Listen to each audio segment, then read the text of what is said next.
I'm the outreach director here at Grace.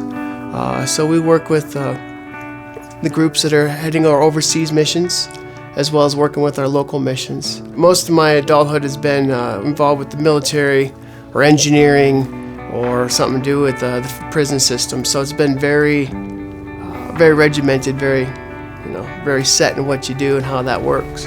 This is why when God opened up the doors, one of those, you want me to do what? It's about January of 2012. I wasn't feeling very good, kind of like I had the flu. So I went to go to the doctor, and they thought I had the flu, and it just kept getting worse and worse. And it turns out I had a staph infection that ate part of my heart. So I wasn't in control of anything. I wasn't even there for most of it. I actually ended up dying a couple of times. That's what the doc told me after I recovered. It really changes your perspective on who's in charge. When you're sitting there in a hospital room, realize you just lost, 3 weeks of your life, and you almost lost all of it. I just remember sitting there and thinking,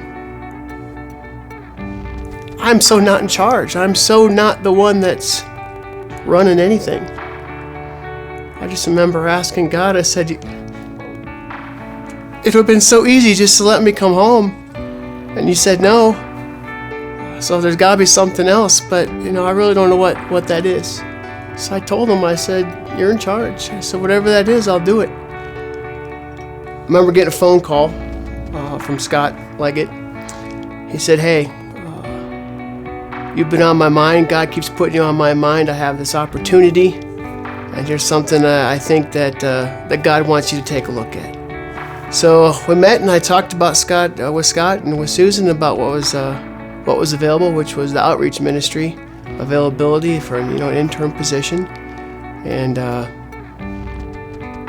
don't know, God had just opened a lot of doors and closed a lot of doors, and so I stepped on through in the ministry by title, and it's been awesome. It's been fantastic.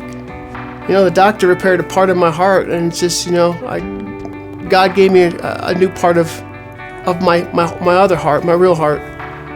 God has used my situation to bring people back to the Bible. People come talk to me about how they're going back to church, and they're thanking me for, increasing their prayer life and stuff. And that's hard for an engineer to understand that, that's just not the way I thought I was wired. And then I realized it's not me. I'm just the conduit. Surrendering to the supremacy of Christ has made me realize I'm just wherever God needs me to be, because God wants me there, and understanding that no matter if it's hard, if it's not enjoyable, if it's not the world's greatest experience, it's an experience for Christ, and it's an experience that somewhere down the road will pay huge dividends for the kingdom, not for me necessarily. My name is Greg, and that is how Christ is working through me and working through us.